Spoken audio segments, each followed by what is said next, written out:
Level up your LA Kings experience with the new Vivid Seats Elite Seats. All the on-ice Kings action with even more exclusive access. Enjoy great seats to the game along with premier dining inside the Lexus Club with all-you-can-eat food and non-alcoholic beverages. Plus, get a free Team LA Kings item and parking with your purchase. Score your Vivid Seats Elite Seats tickets today and earn rewards on each purchase from the only ticket company that rewards you for buying. Experience it live with Vivid Seats, the official partner of the LA Kings.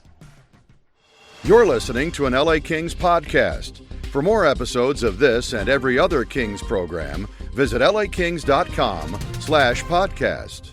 It's even. Chance for the Spitfires. Here comes Greentree. Greentree in. Backhander score! You're listening to All the Kings Men, the official podcast of the LA Kings. Fisher tries the one-timer again. George the stop. Rebound loose in front of the net. Still battling for it. Nice stop there, Carter George. Now, here's your host, Jesse Cohen. Welcome back, Kings fans. I'm Jesse Cohen. This is All the Kings Men. It's been less than a week since we last posted an episode, and yet it feels like a month.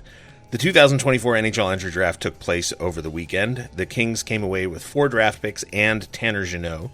Zach Dooley and I both attended the draft. We got a chance to experience the Sphere.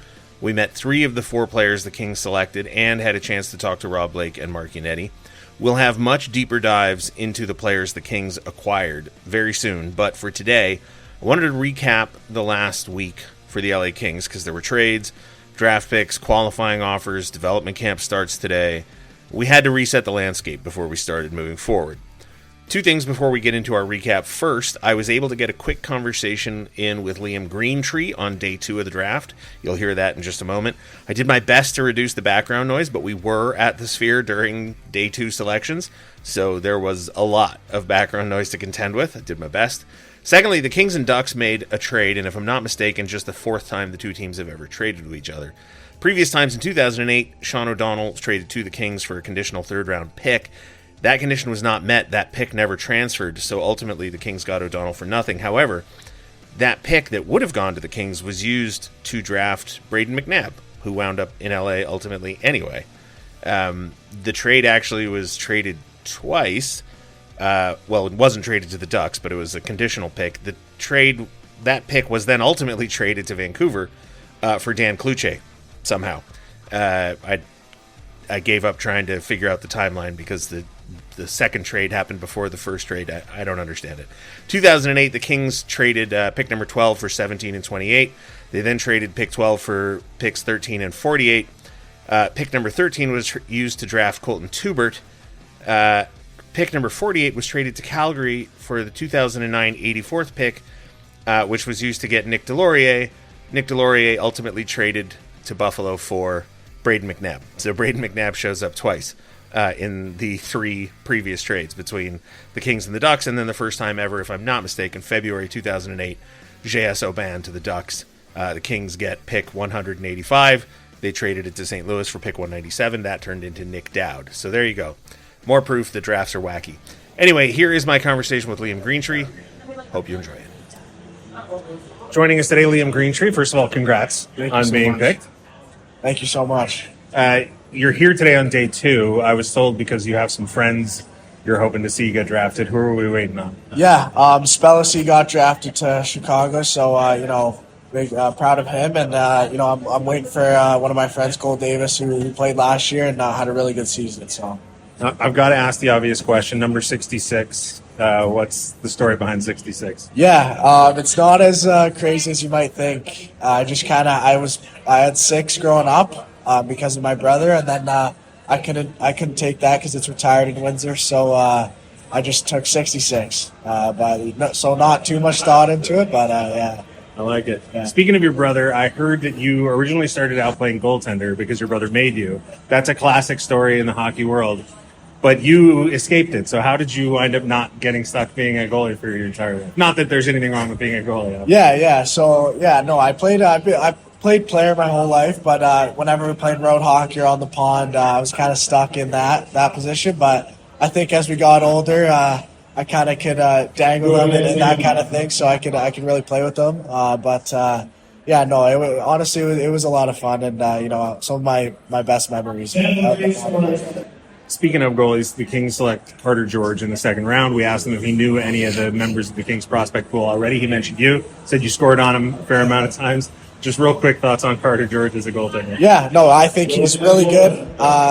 We had him in Finland for the U18s, and he really showed up to play for that. He's a great guy, and I think he's going to be a really good goalie, and I think he can make the NHL for sure. So, I think he's a really good prospect to have in the LA Kings organization. So I tried to binge as much Greentree information as I could after playing a little blackjack last night. Yeah. The one thing I noticed first, before I dove into interviews and everything, watching highlights of you, was I noticed that you use your backhand a lot. Then it wound up coming up in conversation. I said, okay, I'm not crazy. It's definitely a part of his game. And then other people were talking about it as a strength.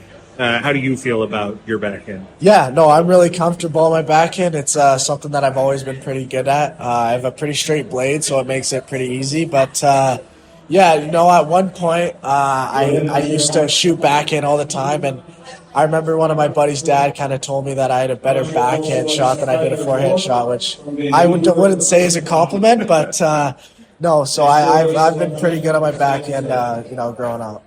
So I found a site that listed these three definitions of you: a cerebral tactician, a playmaker, and a power forward. Now, maybe I'm wrong, but I don't often think of power forwards as being cerebral tacticians or playmakers. Which way do you think your game leans? Yeah, I think I kind of lead towards playmaker or a shooter, that kind of thing.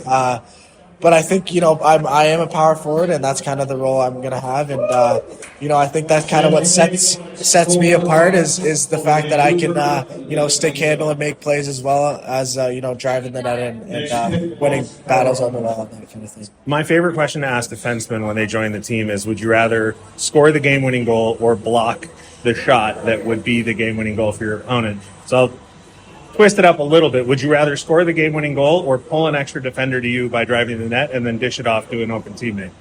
Yeah, I think definitely pulling the defender and dishing it to a teammate. If it's a better play to shoot the puck, then that's probably what I'm going to do. But I think for me it's just whatever is going to give us a better chance at winning and scoring. So yeah, they're having fun. Yeah, well, it's the draft. Yeah. 45 points one year, 90 the next. How do you double your point output? Yeah, for me, it's just kind of putting my head down and going to work and, making sure when I'm at the rink to get better. And that's kind of what I did last year. And I think I'm going to continue getting better. And so hopefully next season I'll have even more points. Well, I'll let you get back to your friends and family. We'll see you in LA on Monday. Yep. Thanks very much, and congrats again. Thank you so much for having me.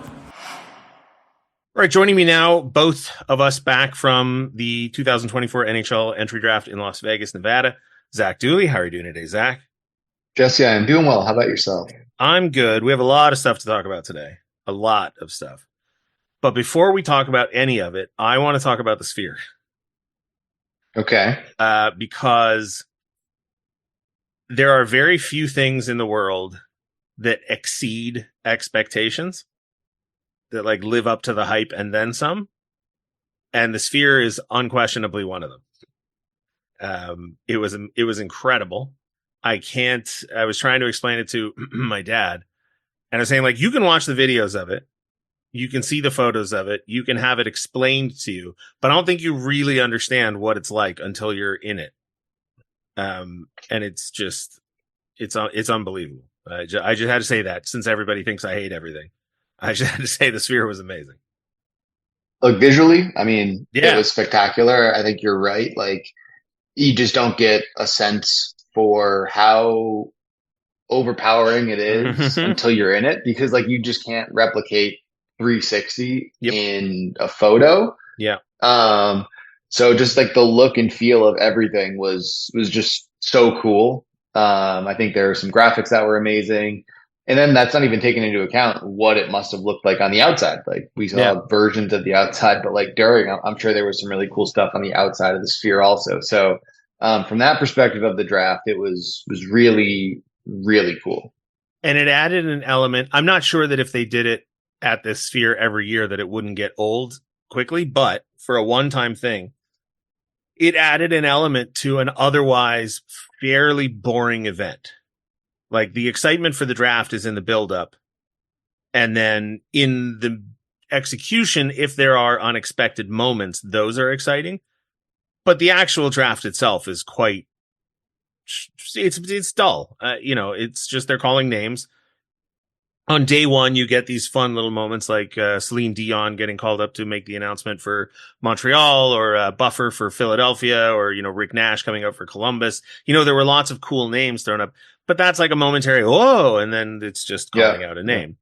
But having it in the Sphere sort of gave it an extra element. And then, when they would say we have a trade to announce, this gigantic graphic and goal horn would go off, and it was fun. People reacted to it, and it was different from the way drafts are usually conducted, where it's in an arena, and we all know what each arena sort of looks like. But generally speaking, of the draft, they all look the same because the ice is gone, the players and their families are in the lower bowl, and so this one was a sort of different element with the stage in the middle of all the tables, and the fans were much closer. You could hear the fans calling out different things.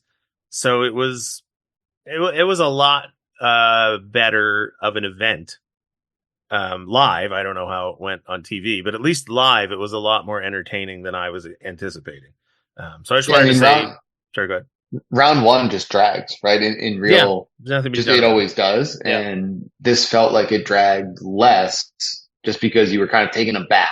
Yeah, by all the stuff and all the cool graphics that they had. Would love to have known like how much that you could get through the TV. But being there in person was really cool. So it was definitely a unique, one of a kind draft. And one of the little things that I just don't know if it translates on TV. I'm not even sure if it translated from where you were sitting, because you were on the floor, and if you were looking at the screen, you were sort of a little bit to the left and off camera. For most of it, I was in one of the seating sections, but there was an overhang. There were seats above me. So the list of players 1 through 32 in round one, I could really only see 30, 31, and 32 from where I was sitting. But then for a little bit, I jumped up to the upper section. I sat next to Hannah Davey for a few minutes and realized that list goes all the way to the top of the Sphere. I mean, all 32 picks were visible on the screen.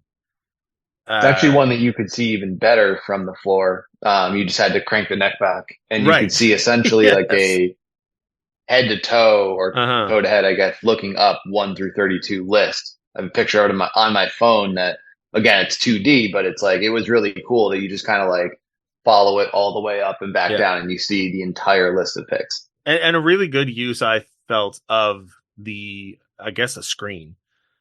There wasn't a lot of wasted space. They did an excellent job. So anyway, kudos to the league. Kudos to whoever was in charge of that sort of stuff at the Sphere, their tech team and graphics team and development team.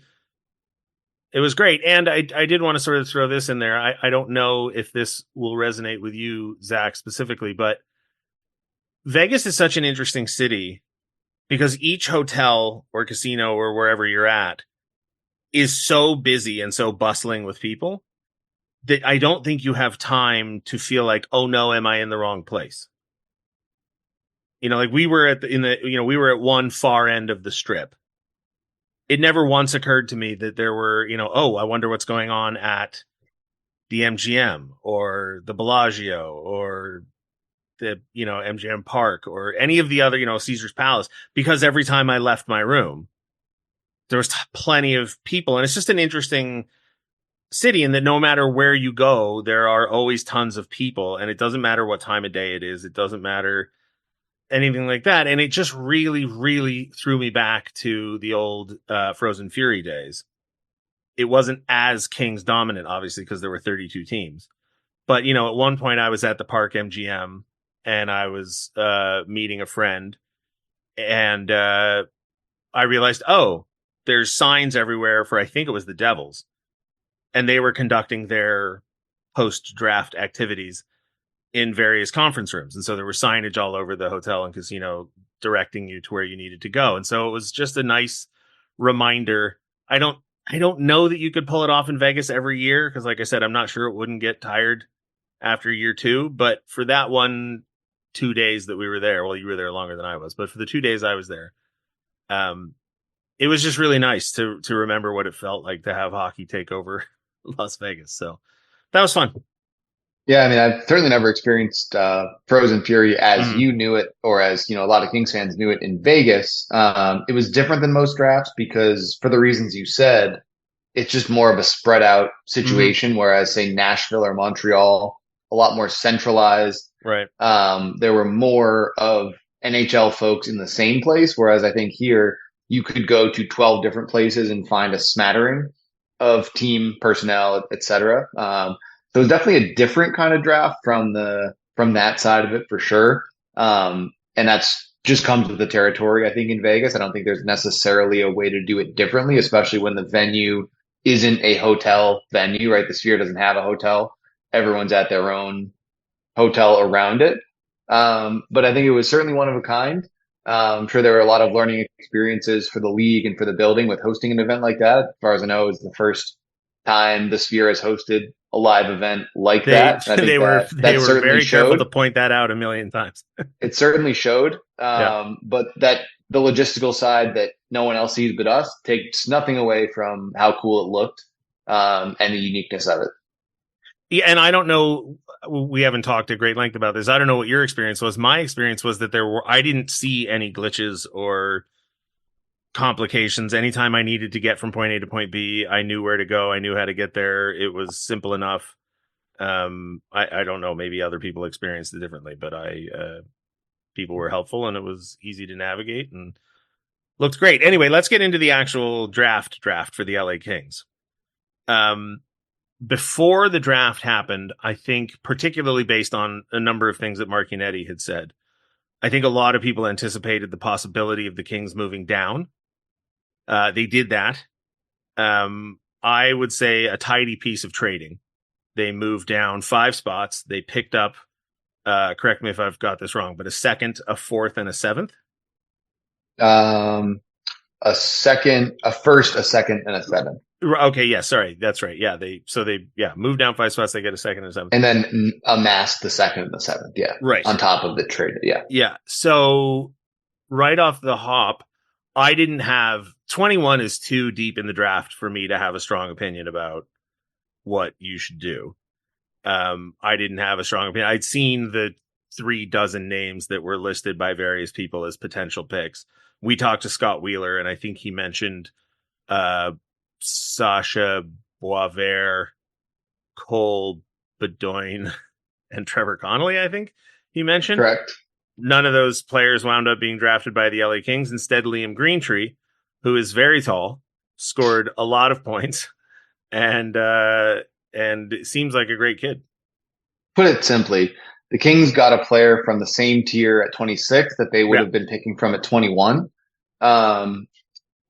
And that's good, right? Like Yank talks about tiers. Yank pretty much told us he was trading down. Yeah. He said it without saying, he almost said it with saying it. Like, obviously the Kings wanted to trade down. The plan came together about 4 or 5 days before the draft, with the model saying that the Kings believed they would get a player from the tier that Greentree was in at 26 as they would at 21. The risk you run is that a player from a higher tier falls to where 21 was, but not 26.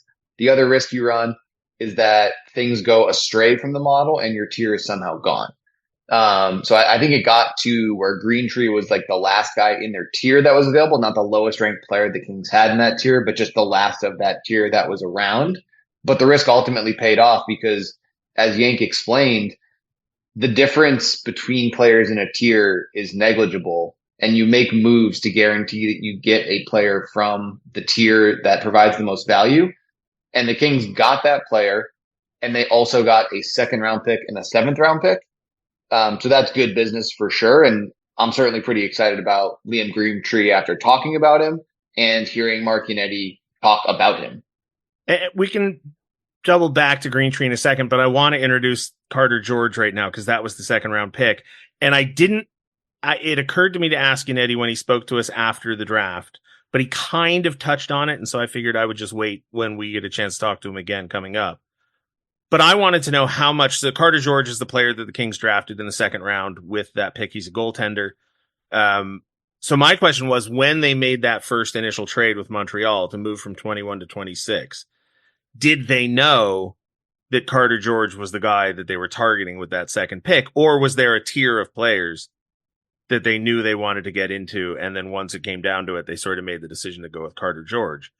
Thought he kind of did touch on that. George seemed to be the guy. And the Kings were actually willing to trade up to get him if they felt that the situation dictated it. Yank said 45 was the point they were comfortable trading up to if they needed to. They were able to get him at 57. But they did target goaltender in that spot, it sounded like, and you can confirm that, when we have Yank back on later this summer. But it really seemed like that was the guy they kind of honed in on. And they kind of beat or were in the run of goaltenders, which he detailed how it unfolded last year.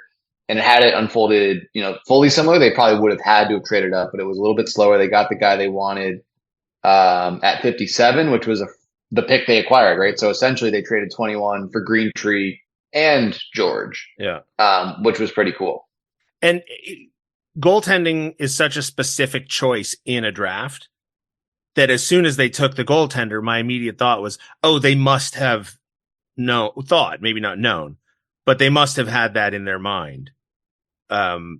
Because it's, like I said, it is such a specific choice to take a goalie that early. He was not the first right? goalie taken, but I think he was the third.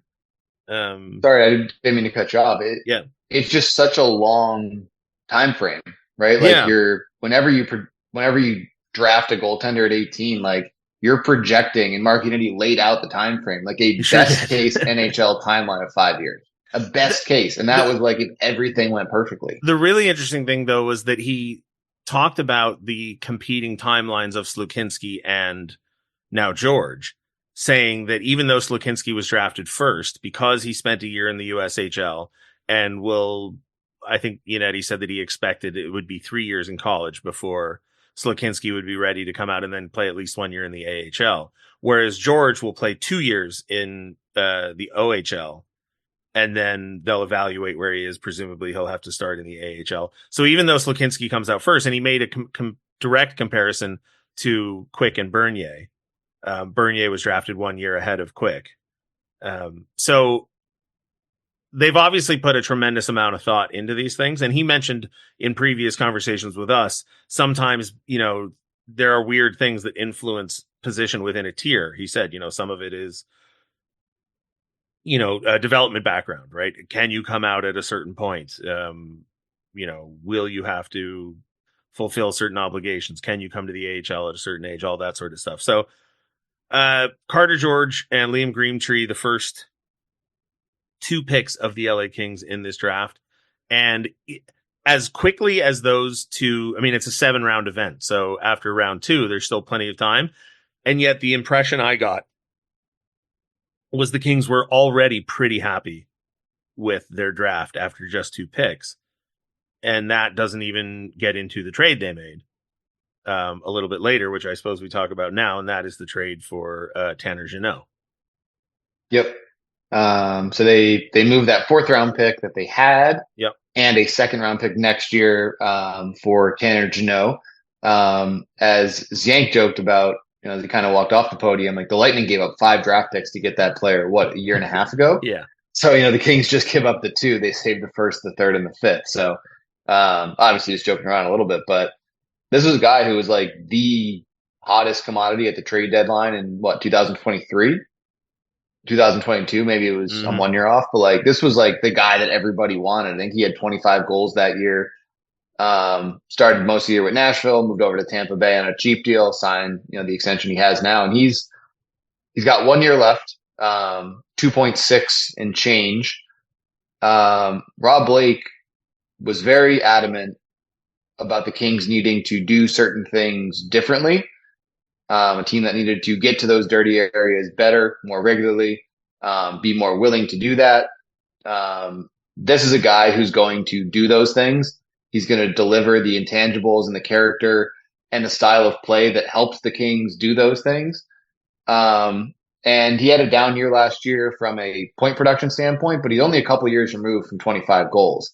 And don't know exactly which of those numbers you're going to acquire, but if you can get even somewhere in between, along with all of those things, you just acquired a guy who can probably complement one of your top three lines and be more of an impact version of that physical player the Kings want than someone maybe who plays on the fourth line or in limited minutes on the third pair. So this is the kind of guy who can help deliver those objectives that were set out.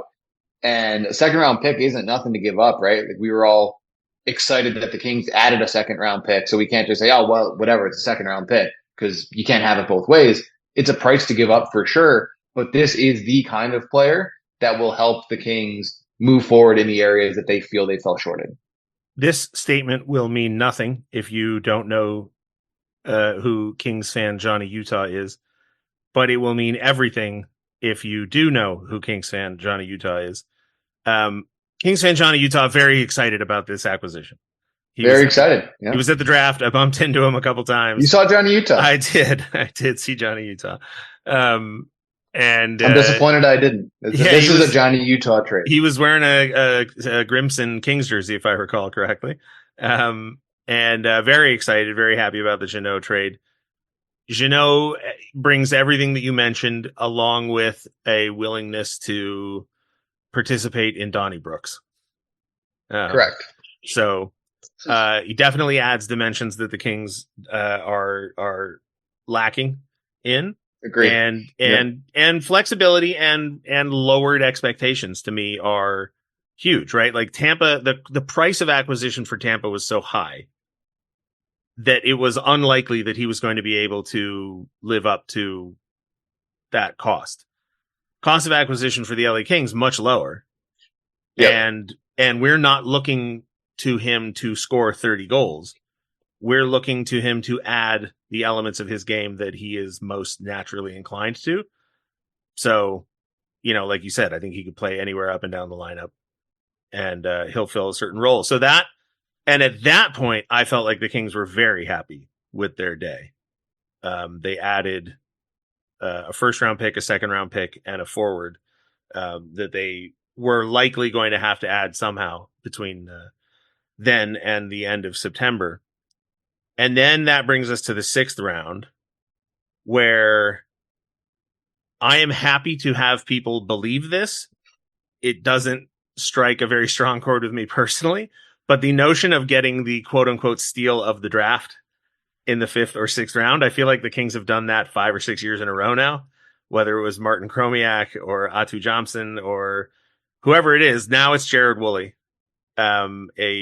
what was he, 6'3"? Is this you saying you believe he's the steal of the draft, or you? I have no choice but to believe he's the steal of the draft because I don't know. But I'm just saying I've heard from multiple outlets, people who spend a lot of time covering prospects and monitoring, these kids. The general consensus is that Jared, I keep wanting to call him Kevin, Jared Woolley in the sixth round was a tremendous pick for the LA Kings, and I can't remember if he's 6'3" or 6'4". But he's a very large left shot defenseman, and evidently has huge upside. No pun intended. He felt like 6'8" at the podium. That was a big dude. Huh? He's very tall.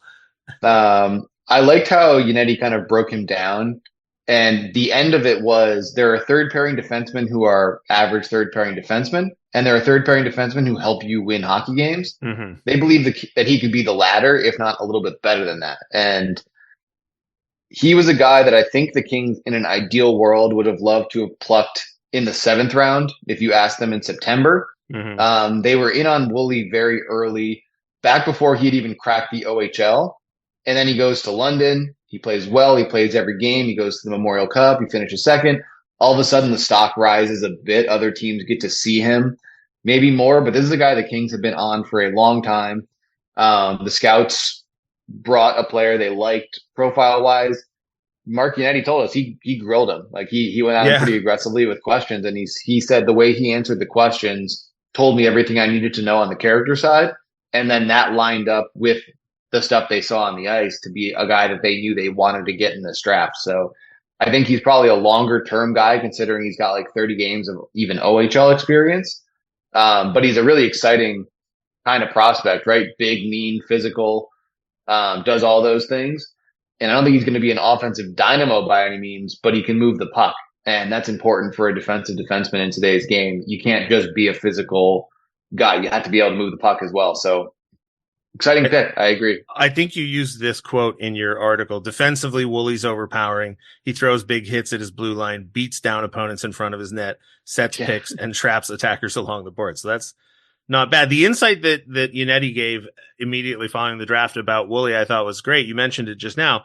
They were in on him before he made it to London. He was playing junior B, I think. Yeah. He was playing for the St. Thomas Stars of the GOJHL, whatever that is. And yeah, he said, I'm using air quotes. Unfortunately, when he got called up to London, that clued a lot of other organizations into him. But the Kings get Woolley, and if I'm not mistaken, they traded up to get Woolley. They did. So the Kings had a late 6th, an early 7th, and a late 7th. They traded the late 6th and the late 7th for an early 6th to select Woolley. Right, which is, again, a very specific move, which implies that, intentionality. They knew what they were doing. They wanted their guy. They got their guy. At that point, all 3 Kings picks were in the building. I did want to mention that. One of the fun things about the Sphere is that when a kid's name was called, and I'm sure this is true of other arenas, but because the Sphere is shaped the way it is and because the layout was the way it was, like when Carter George's names got called, now he had a bunch of people with him, but you'd hear these eruptions of cheers as friends and family of the kid that was there. I think they heard it down at the MGM Grand when Carter George got picked. That was a lot. That was so loud. Yeah. So then in the 7th round, the Kings picked James, in quotations, J. Reeder, Reeder. He was not there. And we didn't get a ton of info about him, but a smaller, heavily skilled right shot forward. Yeah, and we had the chance to talk with Yannetti about him a little bit. Undersized for sure, and that's why he's available in the 7th round. That could be why he doesn't ultimately get there, but he has all the other tools. Is kind of what the Kings liked about him. Like, he's got the offensive skill. He's small, but he'll get to the dirtier areas. High IQ, can make plays. And it's a good flyer to take in the 7th, right? Like, if you're available in the 7th round, it's not a perfect player. There's going to be reasons why a player is there in the 7th. You can find a guy who's got the ability and you take a gamble, maybe that he grows a little bit, maybe he gets a little stronger, a little bigger over the next 4 years and can develop some of that size. Good flyer to take, right? You don't know where the game's going. Smaller players can be more successful today than they were 20 years ago. At that point in the draft, there are going to be reasons to not take any player who's available. This feels like a pretty solid gamble and a guy I'm pretty excited to see at development camp this week. And when the dust is settled, the Kings wind up with 4 picks. They started with 4 picks. They end with 4 picks, but they also come away with Tanner Jeannot. Yep. They wind up drafting a center, a goalie, a left defenseman, and a winger. So 1 at each position, I suppose. And they go from a 1, a 4, a 6, and a 7 to a 1, a 2, a 6, and a 7. And again, Tanner Jeannot. And a winger. Yes. And so that was not all of the events that happened since the last time we did an episode. The day before, the dates, the timeline is all jumbled in my head. I want to say it was the day before the draft. Might have been 2 days before, but the Kings trade Carl Gunstrom for, I'm blanking on Burrows' first name at the moment. Kyle Burrows. Thank you. The Kings trade Carl Gunstrom to San Jose for Kyle Burrows, a right shot defenseman who played almost 20 minutes a game last year for San Jose. He's 28 and unclear what the plan for him is in the 24-25 season, but flexibility. He has 2 years left at 1.1, I think. Correct. 2 years left at 1.1 million. So if he makes the LA Kings roster, a nice price for a defenseman who brings a lot of the qualities that Tanner Jeannot does. And if he doesn't make the roster, he makes less than the cutoff for it to impact your cap. He could be assigned to Ontario without impacting the Kings cap situation. So flexibility, elements to his game that are not presently to be found on the right side of the Kings defense, for a player that the Kings were probably not going to return. That's exactly right. I mean, at the end of the day, Carl Grundstrom, as much as he was liked here, I just don't think he was going to come back. Yeah. He would have been due a qualifying offer today of 1.3 million. And the Kings have to look at those numbers and say, is the 500,000 above minimum value in the league more useful at the top of the lineup, maybe on the defensive side, somewhere else? And I think to get a player who played a pretty big role on an awful team last year, right? That was a really bad team. He was minus 42, but like anyone would have been pretty low on the category on that Sharks team. But he played on the second pair. He played the second most, I think 5-on-5 minutes, chipped in a bit on the PK, fourth in the NHL in hits. Like you said, he's different than the other guys the Kings have on the right side for sure. Clearly he can play in the NHL. And when you have what are likely to be two younger defensemen on the right side, right? You have Spence and you have Clark. You got to have somebody else. You can't go into the season with just three guys. So this is a decent move for the Kings. And like you said, if it doesn't work, if the Kings prefer to keep other players on the NHL roster, maybe Jacob Moverara has a great camp and takes that spot. There's no dead cap space by sending a player like Burrows to the AHL or placing him on waivers, and then he's still there, most likely. So solid move. You get an asset that gives you 8 defensemen who you know can play in the NHL, and we know that you got to have more than 6 because you're going to need them. And not sure how often he has done this, but everything I've read and heard is that he did play on the left side as well. That's big, right? Yeah, it's more rare to find a right shot defenseman that has played on the left than it is to find a left shot defenseman that has played on the right. But again, it just adds a layer of flexibility and adaptability to that player. So Kings acquire a defenseman, a winger, 4 draft picks. And that brings us to today's qualifying offers. The Kings had 7 players left that needed qualifying offers. And for those of you who maybe are not intimately familiar with how the restricted free agency works, if a player is a restricted free agent, the team who has those rights is obligated to make a qualifying offer in order to retain those rights. The player doesn't have to sign the offer, but if the player does accept and sign the offer, then the team owes that player that money, and that money goes against the cap. And it's a system set in place really more than anything else to sort of, I would say, prevent teams from just hoarding or lowballing players. You know, you've served a certain amount of time, you get a qualifying offer, and if you're on your entry level contract, you get, what is it, a 10% raise? And then the teams have the option. There's a lot of factors, right? Yeah. Like it's either X% raise or you get the salary of your last year of your contract, right? Which is the situation. Variety of factors. Yeah, right. And so at the end of the day, the Kings had to make a decision on 7 players, offer those offers, which, you know, some players like Quentin Byfield, for example, you make the offer, he doesn't accept it. That's fine. You continue negotiating. He'll sign a much larger contract. For other players like Eric Portillo, who received a qualifying offer, he'll probably just sign it, I would imagine. I look at the 4 guys who were signed. He's the only one who it really makes sense to sign the offer, right? Yes, correct. Yeah. Because Spence and Byfield will get raises. Yeah. And the 4th player is Arthur Kaliev. Presumably he will not sign it, and they will continue working out where he will play next season. But who knows? Maybe he does. Maybe he signs it and returns. I don't know. So Byfield's offer is a 1-year, one-way contract for $874,125. He's obviously not signing that, right? And if he does, his next contract will be even bigger. $10 billion. But yeah, it's the equivalent of a mid-season paper transaction. You make the offer to retain the rights, and then if a player, like let's say for example, Quentin Byfield doesn't sign the offer, and they get locked into a protracted negotiating battle, which obviously nobody thinks will happen. But if they do, the next deadline in the process is, I think, mid-December. If the player doesn't sign their qualifying offer or reach a new contract by the middle of December, then they forfeit the right to play in the remainder of that season. I don't think anybody anticipates that. No. I mean, it almost never happens. I can't think off the top of my head of the last time it did happen that a player went to December without signing a deal. But very latest, you see it like a couple weeks into the season, right? Yeah, or maybe even in training camp or something. Yeah. It's not going to go.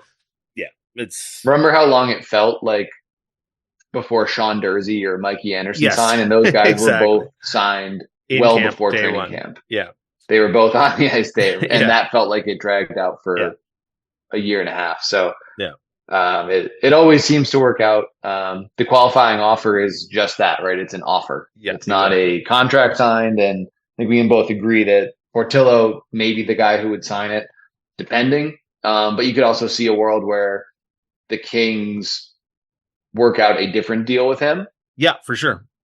And I also want to point out that just because a player was not qualified doesn't mean the Kings can't bring him back. We literally saw it last year with Taylor Ward and Jarrett Anderson-Dolan. If I recall, Anderson-Dolan for sure. Ward, I can't remember if they came to terms with right before or right after, but it was the same day. Was Bjornfoot qualified and then signed a smaller contract, or was Bjornfoot not qualified? And Bjornfoot was qualified and signed a 2-year one-way deal at the league minimum. Right. Okay. Similar to the deal we saw like Akil Thomas sign this year. There's such a variety of different ways, right? Like, and look at a guy like Blake Lizotte, like his qualifying offer would have been pretty high. Understandable why maybe a qualifying offer wasn't issued, but it's not out of the realm that he could come back. Like we did just see it with Anderson-Dolan last year, was not qualified. And then 30 minutes before free agency, he re-signs on a one-year deal. So let's be clear. So there were 7 players. 4 of them did get offered qualifying offers: Byfield, Spence, Kaliyev, and Portillo. 3 players did not receive qualifying offers. And so as of tomorrow morning, they are unrestricted free agents. Jacob Ingham, he's a goaltender.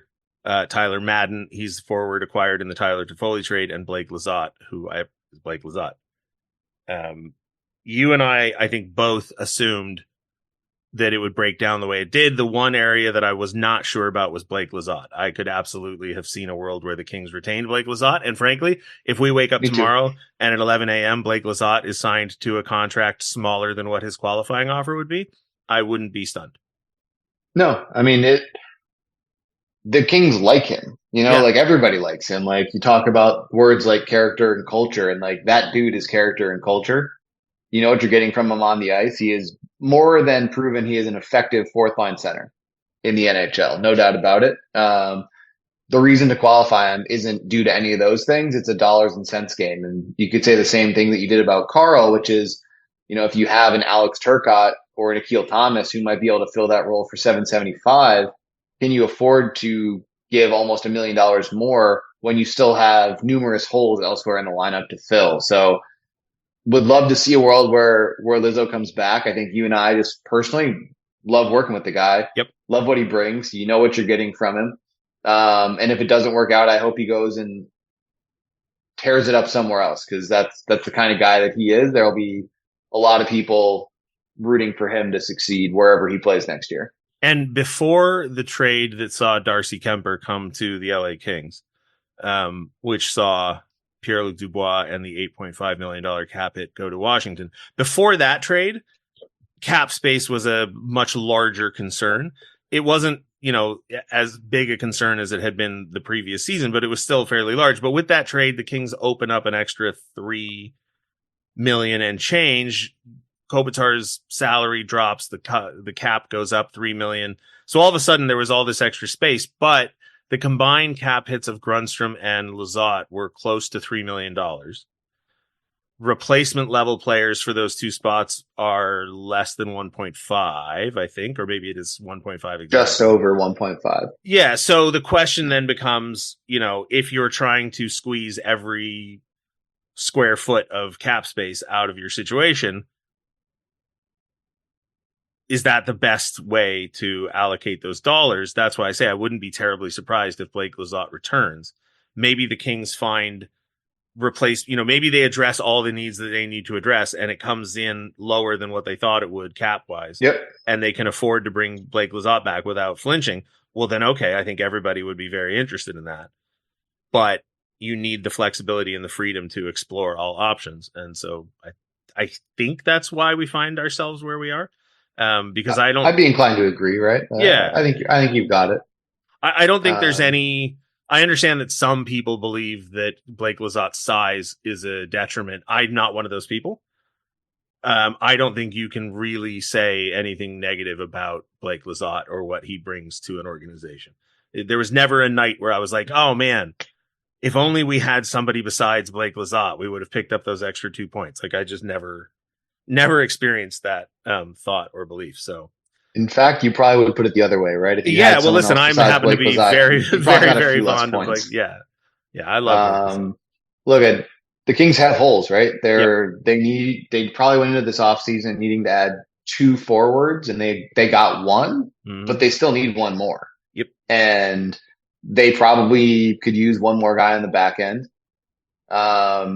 They need to pay Quinn Byfield. They need to pay Jordan Spence, and those are big numbers at times, and there's a lot of space in which to do it. But July 1st is the day when a lot of those bigger players get signed. The Kings have to have maximum flexibility, and they've got to do it. And they also need to give younger players the opportunity to play in the NHL and see how they can do. And the Kings have some room to play with going into tomorrow. Today, when people are listening to this. Today. Oh, we're putting this out on Monday? Yep, Monday morning, 5 a.m. I thought you were going to work harder on Sunday. I'm sorry. No, I am not. But yeah, just messing with you, obviously. But look, we both love Lizzo. I think we both made that clear. Hope there's a way to make it work. And if not, I'll look forward to seeing him on when whatever new team he's on comes to town. And I think those fans will be very happy. So that brings us to Monday or today. And the Kings also have 3 unrestricted free agents, Victor Arvidsson, Matt Roy, and Trevor Lewis. The 3 of them become unrestricted free agents. And Cam Talbot. Yes. Geez, forgot all about and right, Phoenix Copley. And Phoenix Copley. And I feel like I'm forgetting somebody else. TJ Tynan, if you want to go down to the AHL level. Aaron Dell. Yeah. So, well, I'm glad you brought up TJ Tynan because that's the other element to all of this. Last season, I'll just use last season as a perfect example. The Kings filled out the Ontario Reign roster with a lot of players that at the time of acquisition, if you looked at their resumes, it wouldn't have been a shock to see them crack the lineup, the LA Kings lineup last season, but they didn't. It was Steven Santini, Joe Hicketts, Mikhail Maltsev, TJ Tynan was not acquired last summer, but he was on the roster. Like there's a bunch of guys that you're like, well, okay, they've played 400, 500 NHL games. They're legitimate bubble players. If there are injuries or if you need to call somebody up, these guys can step in and credibly fill that spot. And for whatever reason, for some of them it happened and for others it didn't. The Kings will likely make another bunch of signings like that. It's possible, for example, that Burrows may wind up being, maybe he plays the full season in LA, maybe he plays the full season in Ontario. Like, who knows? But there will be other signings like that over the next 4 to 5 days, maybe 4 to 5 weeks. Who knows? And it's impossible to tell when the signing happens where that contract will spend most of the upcoming season. So there will be guys that are evaluated as if they are additions to the NHL roster that may never play for the LA Kings. I mean, I wouldn't have been surprised July 1st last year if Mikhail Maltsev played for the LA Kings, right? 100%. Guy with NHL games. You say, the Kings have depth options. He's probably one of the first couple guys up potentially. Like, wouldn't have been surprised. And you had Steven Santini on that day, Joe Hicketts on that day. Those guys had played NHL games. It's not like they were strangers to the league. And it is also important to sign free agents to play with the Ontario Reign. Like, there are younger players who will take spots there. But if you talk about guys like Turcotte, Thomas, and Clark, and maybe Fagemo as graduating to the NHL, that's 4 key players at the AHL level who need to be replaced, right? And the Kings don't have very many new pros this year. You're looking at guys like Caleb Lawrence and Angus Booth who will get some time, maybe Atu Yamson. But it's not the same amount of guys who are going out as are going in when you factor in graduation and free agents. So the Kings have to fill those spots. Lots of guys who will be fringe type players will likely see them sign with the Kings, with the possibility of being either bubble NHL guys or AHL players. And those are important deals as well. So even if the Kings are quote unquote quiet on day one, they're not going to be doing nothing. Like, they will be adding to the organization for sure. There's, I forgot, I looked it up earlier. I want to say they have 29 players under contract right now with 15. Probably can't add anybody then, huh? Too close to the 50 contract limit. Mock me all you want, but the reality is that generally speaking, teams come in between 42 and 47 contracts, give or take. So the Kings have probably at least 15 spots to fill, right? Like, just in goaltending alone, they have Kemper, Riddick, and Portillo. We'll probably see at least 2 goalies added, even if it's only one at an NHL contract, one at an AHL contract. We'll probably see more right shot defensemen added, if for nothing else than to add a little depth in Ontario. You mentioned Caleb Lawrence, Angus Booth, Cohen Zemer, and Jacob Dvorak, I suppose, are potential players. And, Liam Greentree drafted at 26. I don't know that he'll sign an ELC right away.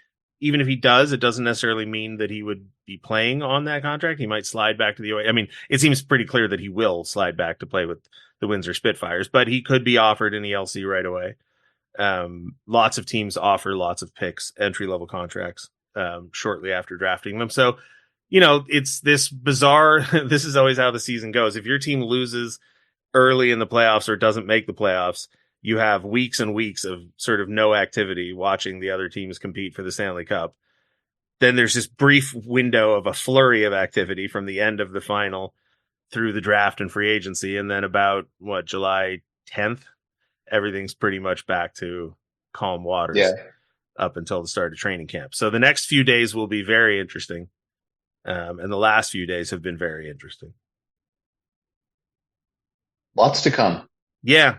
And NHL loves a condensed calendar. And Dev Camp is July 1st, 2nd, and 3rd. If you're listening to this and you have a chance and you're on the fence about when to come out, if to come out at all, my personal advice would be to come watch the scrimmages, which are Tuesday and Wednesday at 3 p.m.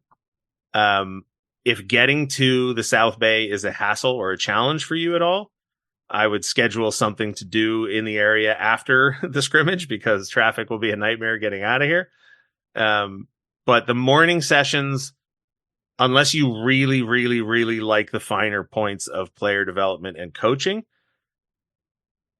there probably won't be a ton to entertain you.